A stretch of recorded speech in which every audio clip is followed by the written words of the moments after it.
The sixth graders of St. Wendelin Elementary School wish to thank the Manel Milling Company of Fostoria for their generous local support of our edition of News 6, and the other friends of this broadcast who provided additional funding.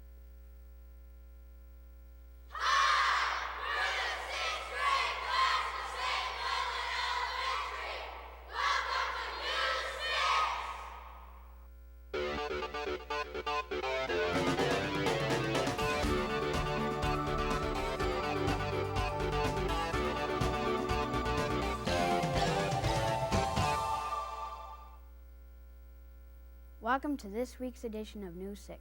Today's program is brought to you by the 6th grade class of St. Wendelin Elementary. Our school is in the city of Fostoria, which is located in Seneca, Wood, and Hancock counties. Founded in 1854, Fostoria has a population of some 15,000 people.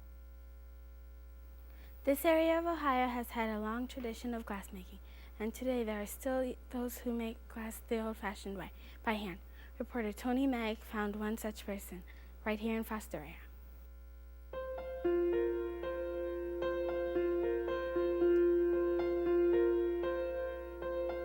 Hi, I'm Tony Magg, and today I'm looking into the art of making glass. Jim Maxwell is the owner of the Foster Glass Works. Today, he helps keep alive a long tradition of glass blowing. Glass blowing is it's an art.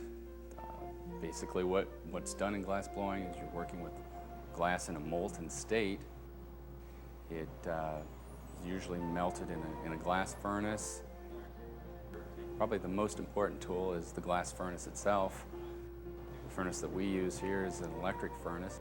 We also use many different hand tools like jacks, hacksaws.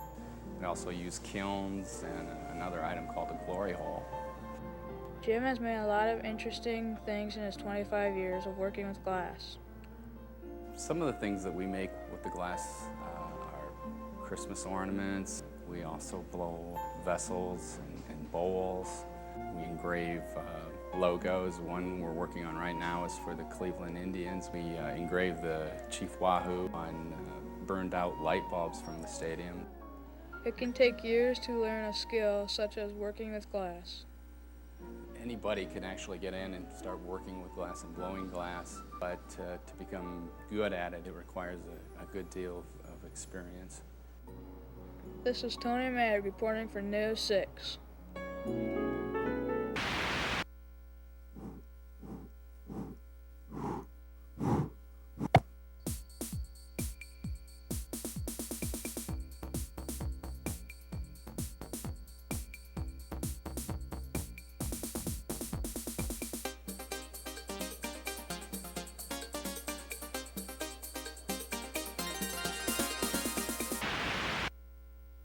Once upon a time, you had to go to a bank if you wanted money. But now you can go to the grocery store, or the mall, or even an airport. And you can thank technology for the change. Reporter Bryce Frankert explains.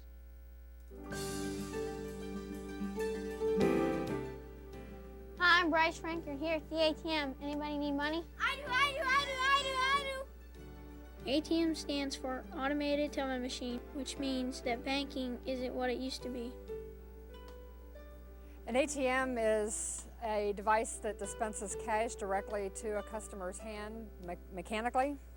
It allows customers to make one stop to retrieve the bread, milk, and cash all at the same time. Cynthia Frankert is the president of ATM Systems of Ohio. She helped us understand how ATMs work. A person uses an ATM by inserting their credit card or bank card in the card reader. The information that is on the ATM card is a magnetic stripe that is read by the terminal. The terminal dials a 1-800 number. The network then routes the transaction to the appropriate bank to determine whether or not funds are available. The money that comes out of the ATM comes from one or more cash cassettes inside of the machine. ATMs are a good example of how technology has helped make our lives more convenient. Besides banks, people can find ATMs these days in nearly every convenience store, as well as hotels, bingo halls, many different locations where large numbers of people gather. The most common services that ATM provides users are the immediate availability of their money, the convenience and safety of being able to use an ATM inside of a store. This is Bryce Franker reporting for News 6.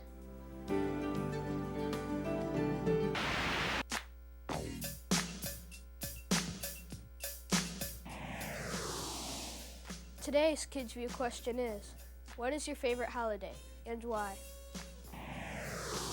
Christmas because of the presents.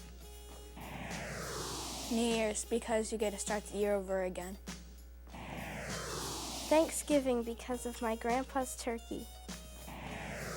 Halloween because I get lots of candy.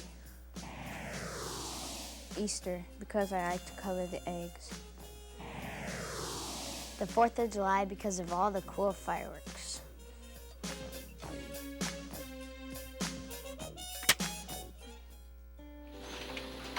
This is our computer lab where we practice keyboarding skills, word processing, important clip art, multimedia slideshows, and other computer skills. This is our art class, and right now we are working on our mum cases to put on our lockers.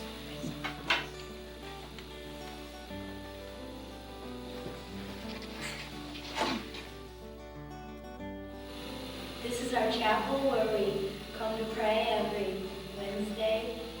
Over here is where the holy water is. This is our PE class. And for many of us, this is our favorite class.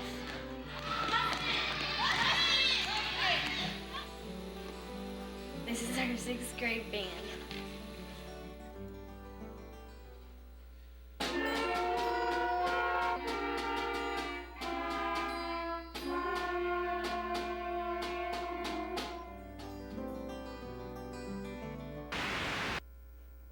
Sixth graders know what it's like to go through fire drills. Being careful during fires is important for everyone. And now, reporter Crystal Kiefer tells us that learning fire safety has become a lot more fun.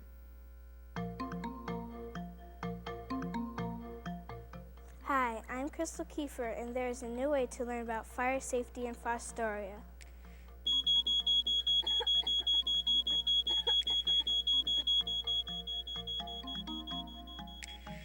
The new fire safety house is ready to help educate our community about fire prevention and safety. It teaches the kids how to react when a room fills up with smoke and the smoke detector goes off, on proper procedures to use, or how safety is conducted in a kitchen, and electrical safety. The fire safety house is actually a 20-foot mobile trailer.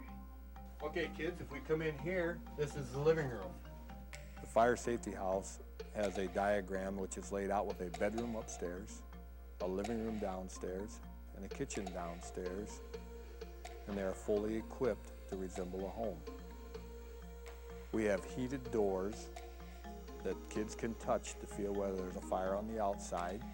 We also have the capabilities of filling each and all the rooms with an artificial smoke. No one will ever live in this house, but many people will come to visit. We're looking for several thousand people per year at this time, which could grow. Most important lesson will be being able to escape out of a house by knowing what to do when a smoke detector goes off and the house is filling up with smoke. Perhaps maybe someday it might save just one kid's life. This is Crystal Kiefer reporting for News 6. That's all for this edition of News 6. Thanks for watching. Be sure to tune in next week for more news from around Northwest Ohio. Goodbye.